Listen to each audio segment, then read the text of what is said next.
Seahawks fans, wherever you may be. Thanks for listening to the show. Join your hosts, Bill Alvstad and Keith Myers, as we talk Seahawks football.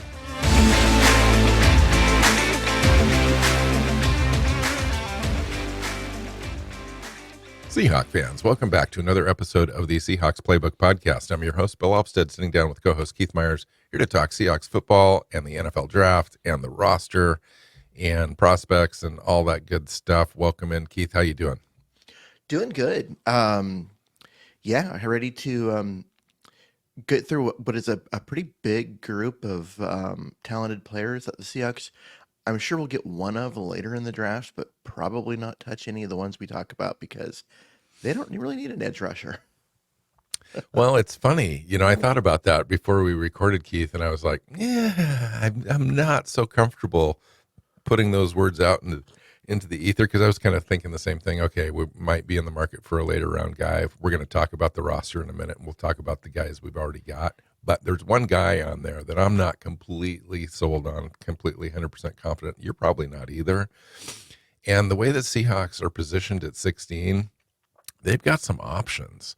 Now, you take a look at the moves that they've made in free agency, and everything kind of points to them drafting a guard. It really does. But they could shock us because guards are available in round 2 and 3. You can probably get a starter somewhere in that neighborhood as well.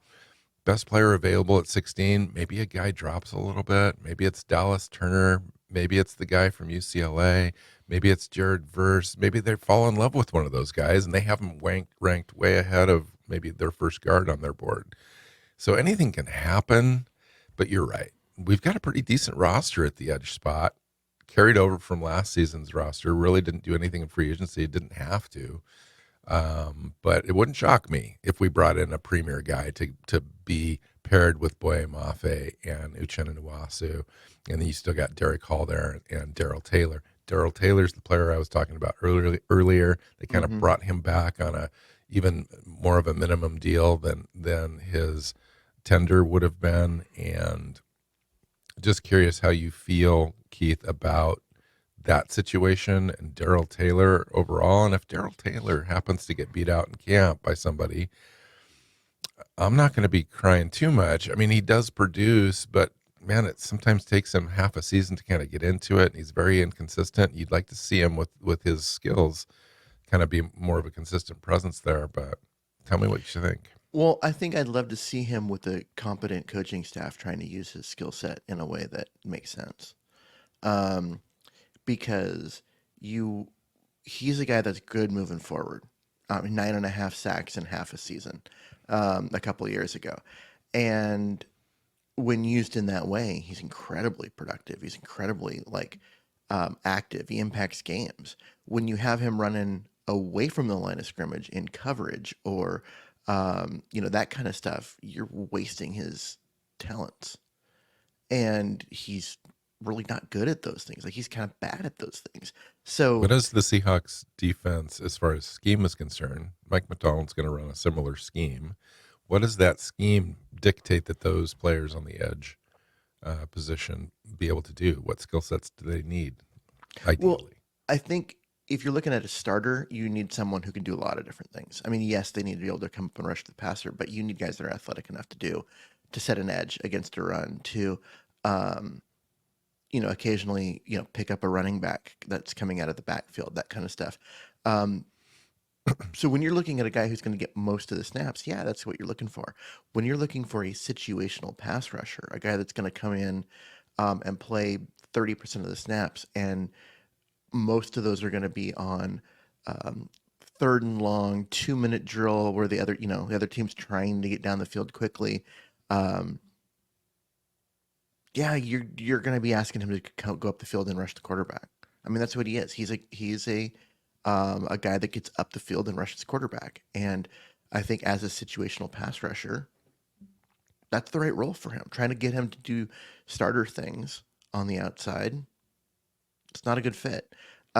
So he's worth the contract then. He's worth being on the roster. He's a young player. Mm-hmm. He still could show some serious flash. And especially, I agree with you on the comment about the coaching staff, getting the right staff in there. Now, I disagree to some extent, only in that I thought we had a pretty decent defensive line coach, and we had a pretty decent pass rush specialist coach last year. That I thought I was hoping to get more out of that group. Now we did okay. I thought we actually kind of maximized the talent we did have, considering the shit show that the defense was overall. But I'm just not sold on Daryl Taylor being. He just hasn't showed us that yet, as far as the consistency, and I would like to see that from him. And I'm rooting for him. I'm just Mm. thinking there is a slight window of opportunity for the team to upgrade that spot, for a rotational guy this year, and then potentially just be a guy. You never know what's going to happen to Boye Mafe. He could explode again in this defense. I hope he does, but if he does, Mhm. he's going to be very expensive to sign an extension, and you kind of want to have a fallback option on the roster just in case If for he that. if he explodes again, he's worth the money. Yeah, I get it, but you know what? Well, I'll say this: we didn't want to pay whatchamacallit, and we shipped him to um, Kansas City that Um, 1 year. But does Frank Schneider want to Clark. pay edge rushers like that? I don't know. No, I don't think the problem was wanting to pay Frank Clark. I think the problem was Frank Clark. I agree. That's And kind of why I kind of you look at what hesitated for a second. happened after they traded him, and he went to Kansas City, and they got the first round picks for him. What did he do? He was really inconsistent. He disappointed most of the season, and then he came on and did some good things late in the season in the playoffs, but he was kind of Yeah, non-existent for most of the year. playoff And Clark for sure. and then he did the same thing the following year. And then you saw him when he came back into And he washed Seattle. out. He Washed out. washed out. He turned out to be one of those guys that got his money and stopped working. Stopped working. Agreed. Okay, so I wanted to ask you a few general questions about the roster. Free agency is generally done at this point. Hmm. We've exhausted kind of our cap space. I think Yeah. we've probably got 7 million cap space left. Very little effective cap space, so we're pretty much done. Um, the roster's essentially set for the draft. For the most part, anything can happen, but it's pretty much set. Um, Let me ask you this: what in your opinion? What's the best move the Seahawks made in free agency, and or a couple if you want, and then what's the big question mark for you, or the worst move, or something you didn't really care for?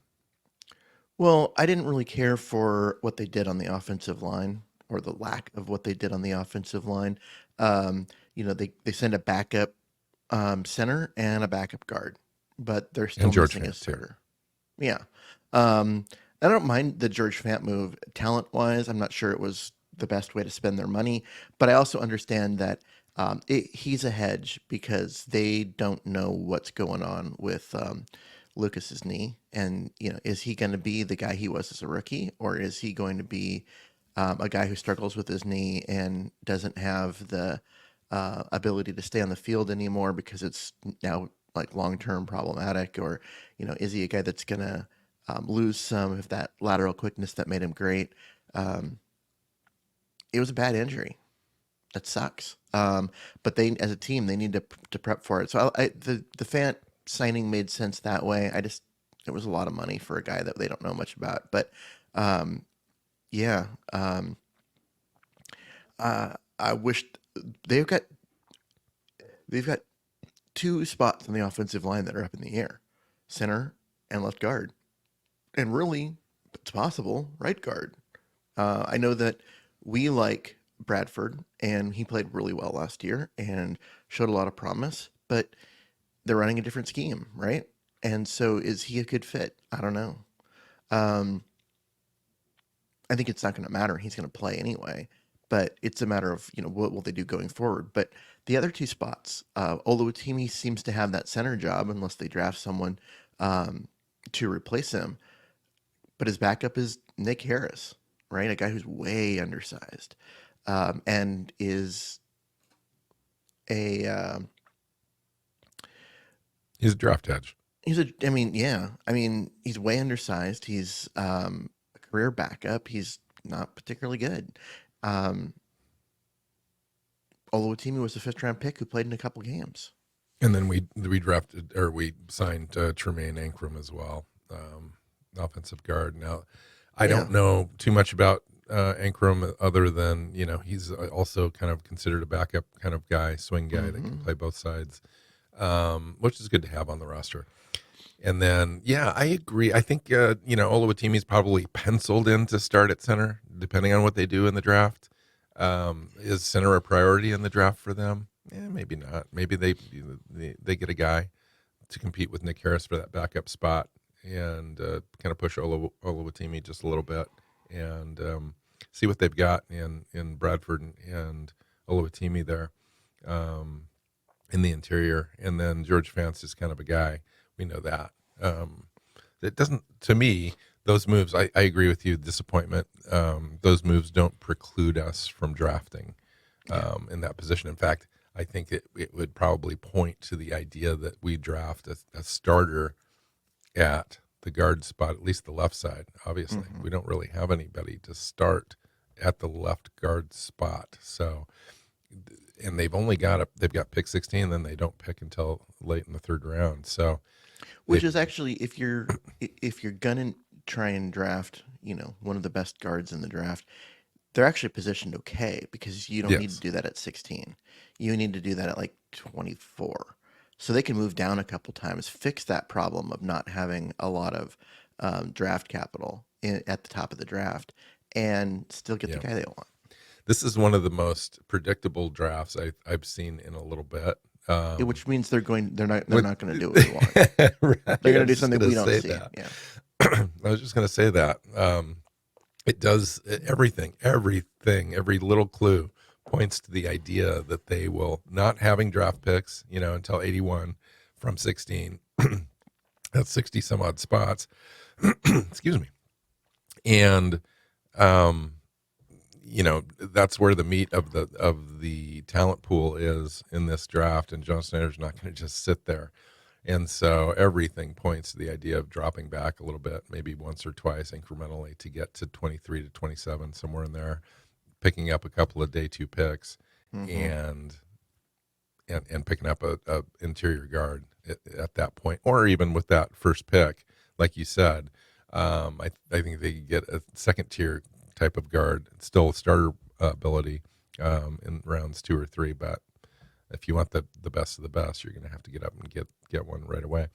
Yeah. Okay, so what do you think is the best move? So I kind of like what they did at safety. They unloaded the two worst contracts that the team had, which are the two safeties that were both excruciatingly expensive and not good. Um, which is hard to say about Diggs because he was so good in previous years, but last year it was bad. It was just bad. So he played poorly and was way overpaid, and then the Jamal Adams situation was an absolute disaster. So they unloaded those contracts, and they replaced them with guys that um, maybe aren't as talented physically, but are just as productive, and they did it for a fraction of the cost. With Kevon Wallace and Rashawn Jenkins, and I like those moves. I mean, Yeah, this was a team that, as far as a roster building, thing go, they were all screwed up. They were using money in weird places and completely neglecting the trenches, which is where you've got to load up. That's where right. you need to focus if you're going to win football games. Yep. And so they fixed that problem. They let the safeties go. They went cheaper, and they spent their money on the offense or on the defensive line. They spent the money on Leonard Williams rather than letting him walk, which is what they would have done in past years. I Yeah, like that. I like that I do too. I overall like that move, and strategy. that room now is pretty well stocked up. Pre-draft doesn't again preclude them from drafting a guy, but there's no real urgency now. Rashawn Jenkins, Julian Love, Kevon Wallace, Jarek Reed. That's a pretty good group. You had Kobe Jonathan Bryant in there. Sutherland. Don't Jonathan Sutherland's going to come discount through camp Sutherland. and surprise those coaches. Probably there's not a lot of film on him, but No, but that he's kid going to be can a guy that shows up. fly. Yeah. So my favorite move is actually Jonathan Hankins, who they just signed, towards the end of last week or the beginning of this week. Big guy, like 330 pounds, been around a little while. It's truly just a run stuffing, two gap kind of defensive tackle. Going to take on double teams for you. And he may not be the best signing in free agency. He's not the best player. He's not the most well known guy in the group of players that we're talking about. But he's my favorite because it shows the team is committed to putting a true nose tackle on the roster. And if he washes out in training camp, I'm okay. As they might draft a guy, but Mm-hmm. you need a guy like Jonathan Hankins, the old Al Woods kind of guy, but he's bigger than Al Woods, to just come in and anchor for you. Swallow double teams, etc. Don't put any stats on the board. If he gets stats, that's a bonus. But he Did you allows look up? everyone else to do their job. Did you look up his Pro Football Focus rankings? I did not. Don't. You Okay. it'll disappoint you Okay. So he's a greatly. draft hedge. He's a draft hedge. But Um, nonetheless, what I'm saying though is true. It's like the team is committed to having a guy like that on the roster, which yeah, the last regime was not. yeah, So I mean, it's kind agreed. of interesting. They haven't had a true nose tackle since Brandon Mebane. Um, and Puna Ford was kind of he was fine in that role. I'd love to see him back, but he was kind of miscast in that role. He wasn't big enough. Hmm. But Puna wasn't on the roster last year. Jerron Reed was, and he was way miscast in that role. Like that's not him. Um, and so yeah, they need a guy. They need a true nose tackle for first and second down. They're a two down player. They're not a guy that's gonna give you much rushing the passer or anything like that. But they eat blocks. They eat space. They clog stuff up. They make it really hard on um, opposing teams to run up the middle, and they keep your linebackers clean. And we haven't had that guy. Haven't had that Yep. guy. Yep. I know. Bobby Wagner's probably going, oh, yeah, now? Come on. All right, let's talk about edge rushers in this draft. I kind of like this class. It's not special. It's Mm-hmm. not devoid of talent, though, either. For me, the one guy that keeps popping up that kind of has overtaken everybody for me on my board is Dallas Turner, from Alabama, 6'2", 247, ran a 4.4640, which is blistering at that size. That's why he shot Mm-hmm. up for me just a little bit over everyone else, because he's got the length, but he's also got that speed. And, his stats were great: 53 tackles, 11 tackles for loss, or 11 sacks, 15 tackles for loss. So he's a good quality player. I think that he's going to be in contention in that range. Now he's probably going to come off the board a little earlier. At least I that's what all the big boards tell me, that where he's valued. But if a guy like that is available at 16, or there's a couple other guys that we'll talk about here too, I could see them pouncing on a really talented upside for a guy on the edge. Yeah, I mean I don't expect him to be in play. He's too good. I mean on the consensus big board he's number 7, right? And that's a good fit for him. That's a good spot. Like that's about where I expect him to be.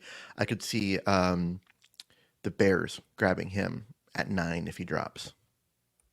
Yeah, Especially if since they're going to get their quarterback at 1, they've already traded um, you know, uh, Justin Fields, so they're set in terms of they're getting Caleb Williams, and then we'll see what happens. And I could definitely see them, if he's still on the board, going Dallas Turner at 9.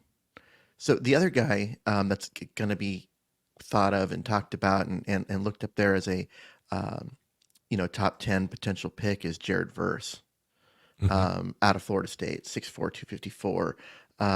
He's a little older, but he's also bigger and still fast. 4 5'8", and God, man, the guy gets up the field and bends around that corner quickly and well. And that's who he is. Now, is he a fit for a 3-4? I don't know, because I'm not sure he's going to um, be able to go wide with running backs and do things that aren't rush the passer. Well, he'll be able to set the edge, but you know what I mean. Like in the passing game, if he's not going after the quarterback, if he's picking up the running back that's coming across or dropping into his zone, I think he'll struggle more. He's more of a 4-3 defensive end than a 3-4 outside linebacker. But um, yeah, Yeah. the kid can just play though. He really can. Yeah, I like it. I mean, he's a great tackler. He's probably, right now better setting the edge than Dallas Turner. So if you're wanting a more diverse Hmm. set of tools ready for NFL, maybe Jared Verse gets the nod. I can see teams totally putting him on their board ahead of Turner because Turner's going to be that pass rush specialist guy. I think he comes in and he learns how to drop back into coverage. He learns how to set the edge. He learns kind of that physicality in the game, which isn't his kind of cup of tea right now. But I don't think he's um, I don't rule that out for him though. The other guy that Yeah, I just think Dallas Turner's got a higher ceiling. Just he's got a higher ceiling. I think he's better at getting up the field and getting after the quarterback than Verse, and more athletic, and is just going to be able to do those things. one of the players that I really like in this draft that I thought would be a great fit if you're going to replace Daryl Taylor is Latu from UCLA. UCLA. Yep. He's a bigger guy, 6'4", 261, ran a 4.64, so really decent speed for that size. Very, very productive. Can drop back into coverage. He's all over the place, sideline to sideline kind of a guy, so he can come down the line of scrimmage and make crash to tackle running backs in the run game. He's a 3-4 down guy. You can leave him on the field, the entire time now in Seattle's situation. We've got he's Uchenna Nwasu kind of a clone, a little bigger than that, but he's pretty much a do everything. He's got all the tools. He's got a nice pass rush repertoire. Again, very productive at UCLA, and just kind of a he's my pro. favorite out of this edge rusher group because of Yeah, what you're saying. He is an Uchenna Nwasu clone. So if they draft him, is to groom him and have him take over for Uchenna Nwasu a year from now, um, and go younger and cheaper. Um, but yeah, I mean, your description is perfect. He's that guy that can just do anything for you, and that's why he's my favorite of this group. I agree. And if you drop back a little bit, Keith, and you go from 16 to 20 and then 20 to 24, and he's sitting there at 24, he's definitely going to be on their board. You take a look at the way that he interviewed, the way that he ran in the agility and so forth. He's just a guy that you can pretty much count on to be a good pro and not be a draft bust. Hmm. He's that safe, you Yeah. know. All right, who Um, else you got? should we talk about Chop Robinson? I love Chop Robinson. I Um, think he's kind of inexperienced and raw, but man, what toolsy? Jeez. yeah. Well, I just love like his story a little bit. Like he was apparently born at 14 pounds, which is insane. That's big. Which is where the name came from. He was pork chop. Um, but then when he got Uh-huh. into middle school and he grew a bunch and thinned out and turned into like a physical specimen, they dropped the pork part. Um, and yeah, that's why where it's just chop. And this guy can run 4.48 at 254 pounds. His agility numbers are off the chart. His strength is there, like just everything. Just athletically, he is freaky. Um, Yeah. and raw. You're And he's right. I got mean, room to grow. A guy he's a guy like that, you get a hold of him in the draft. It's like it's fun. It's a tool. It's a guy you can mold. That's why a coach would like really love to get a hold of a guy like that is because hmm he's not set in his ways. He's moldable. He's got that all that great speed and length and all that. So yeah, I mean, like Rob Staten loves this guy. He's like one of his best players on the board, and he thinks if he was there at 16, that Seattle would be pressed to take him there. That's how much he really likes him. So I like his upside. Certainly, if you drop back a little bit, and he's there, he's a value. But he's not so ready to play in the NFL as I compare him to like Boye Mafe when we drafted Boye Mafe. Boye Mafe had all these tools, but he came from Minnesota. Minnesota didn't really use him very much as kind of a run guy at all. He was just known as being a one-trick pony. I can rush the passer, but I don't do anything else. I didn't draw back into coverage. I just went forward. And Boye Mafe came in to training camp, and he wowed everybody as far as his skill set. He could do a lot more than he showed in college. True, but it still took him a year. His rookie Yes, year was yes. he was a guy, and then his second year last year he exploded and looked. They didn't even ask him to rush the passer in his rookie year. I know, which was weird. Astounding to me. Yeah, that again, when we talk about like the defensive coaching staff, just not making any sense in some of the stuff that they did. Right. They didn't ask Boye Mafe and Darrell Taylor to rush the passer that year. Well, they did with Darrell Taylor, but only in the second half of the year. Yes, right. And he had 7 sacks in the second half. Yeah, I mean, it was. They made so many questionable decisions. I don't know. So, what do you think of the other Penn State guy, Adisa Isaac? 6'4", Yeah. slower at 4.74, but 247 pounds, and productive. Yeah, I'm sure that when he ran the 4.74, he's probably kicking himself a little bit. I think he wanted to run a little bit more, but super long, almost 34-inch arms. Agility wise, I think he's great. He had a 123-inch broad jump, which is almost 90 percentile. He probably gets overshadowed a little bit. That Chop's got all the kind of, oh wow, that guy's amazing. But he's a little bit more ready to make an impact on the field. More in productive 2024. in college. Yeah. I mean, he's a guy. Where would you take him? I mean, he seems to be a top of the second kind of guy for me. Yeah, that's because he's got a higher floor and a lower ceiling than Chop Robinson, and it's that lower ceiling that I think will cause him to drop a little bit. He'll be a second round pick, but if you're looking for a guy to come in and contribute as a rookie, that's not Chop Robinson. That's Adisa Isaac. Mm-hmm. Right? Yeah, and plus room to grow. I mean, he's still developing his ability to drop back into coverage. He's still building. He's not a physical beast.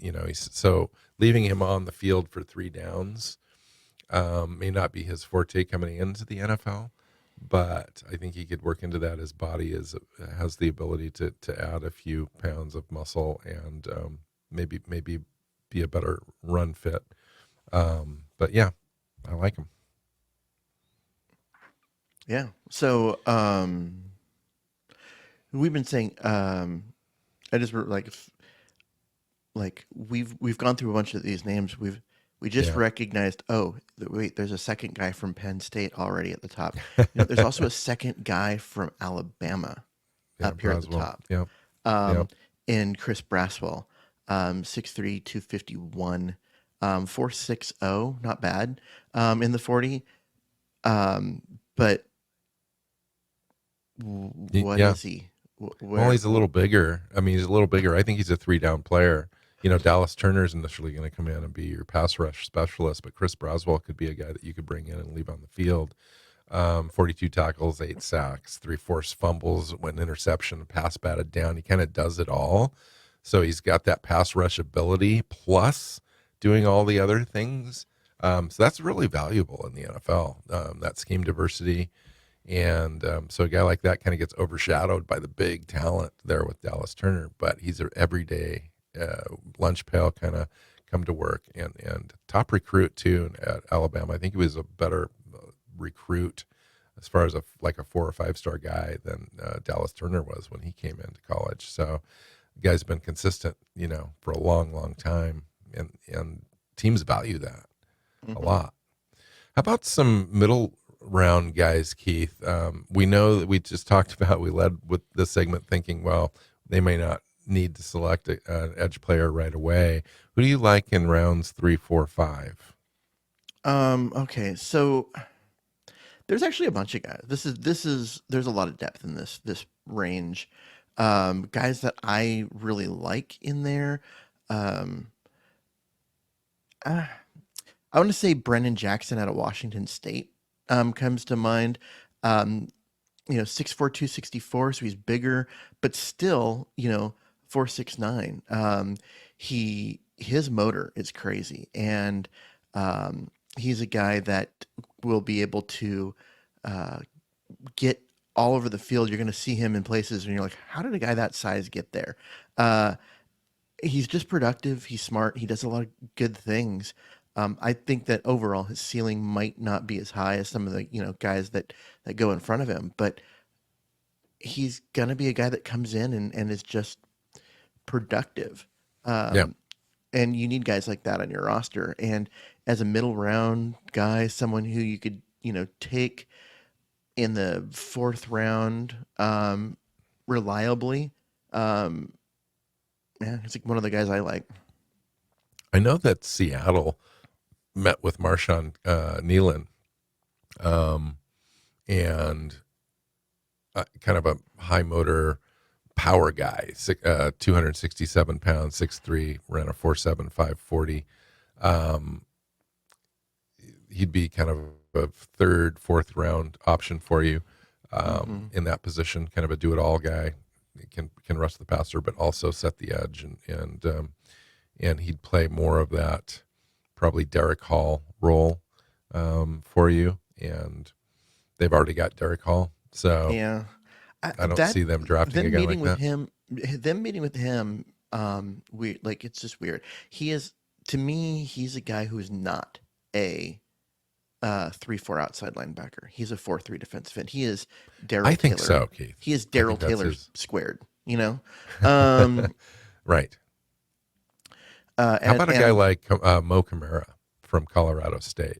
Seems to ooh, be rising up everybody's well, draft it's because boards. Colorado State is such a small school, and they play in such a conference where people don't really think about guys like that. Hmm. Um, but you're talking about a guy who ran a 4.57. He's a little shorter at 6'1", but still 248 pounds.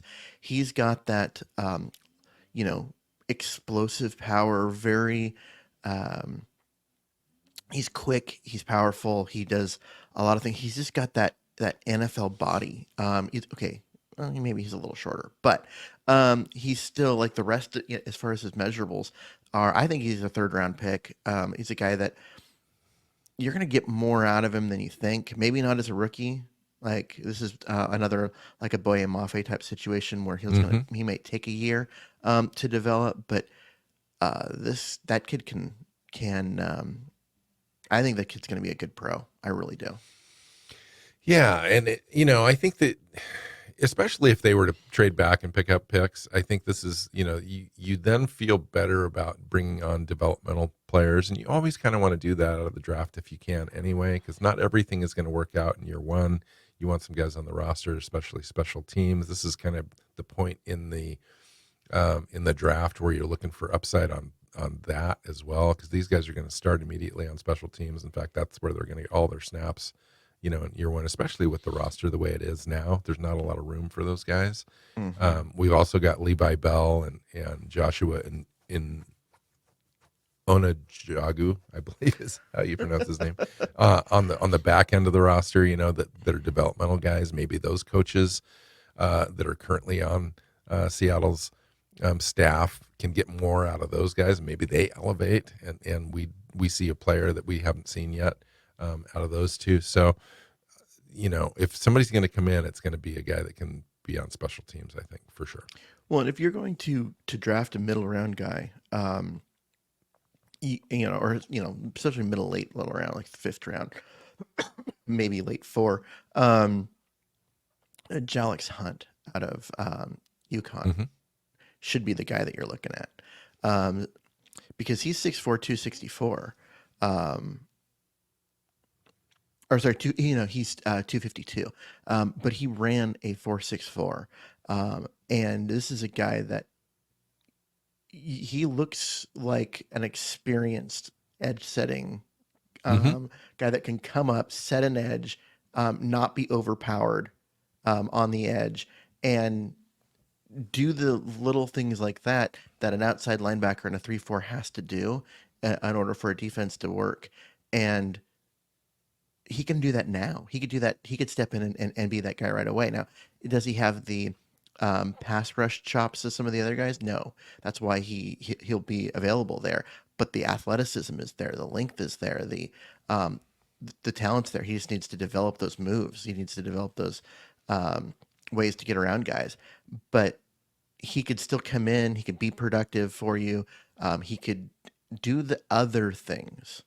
Maybe he's the guy that you have out there first and second down, and then you bring a Daryl Taylor type pass rush specialist in on third down type of situation while you wait for him, while you wait for Hunt to develop those moves of his own. But you could do far worse than a guy like Jalix Hunt. I agree. I think there's two guys from Michigan to watch for. Now you talk about middle round guys, 4, 5, 6, rounds 4, 5, 6, and you take a look at the Seahawks defensive staff, special teams. You got the special teams coordinator, and you got Mike McDonald, who saw these guys just a couple of years ago in Braden McGregor and Jalen Harrell, two guys that are about the same as far as their physicality is concerned. McGregor's 257, weight 6'5", long, kind of a real strong guy, upper body strength, can do well there. And then Jalen Harrell is 6'4", 250 pounds, around a 4.55 40. That's going to be appealing, especially a special teams coach. Going to have a guy like that on your roster. Plus, you can bring him in, on blitzes and so forth. He's really good at that. So, Yeah, these guys they excel in different ways, which I like. I mean, you take your pick, right? Harrell has got that initial burst, that ability to jump into a gap and really put pressure on a guard or a center. Whereas McGregor is a guy that it's for him. His agility, his change of direction, his lateral quickness for him to like get outside on a running back or start line up like he's going to come in on the outside and stunt all the way into the other side of the center and on those blitz runs. And these are the types of things like they're very diverse, and you can see part of why that Michigan defense was so good. When you've got yeah. two guys like that, on your edge, it's that made for a really rough day for opposing offensive lines. I like both of them. I honestly do, in case you can't tell. I think that maybe their upside is a little lower. Um, they're kind of But that are known coached to. quantity. True, they are for Seattle's coaching staff. They are a known quantity. They know exactly what they're going to get. There's no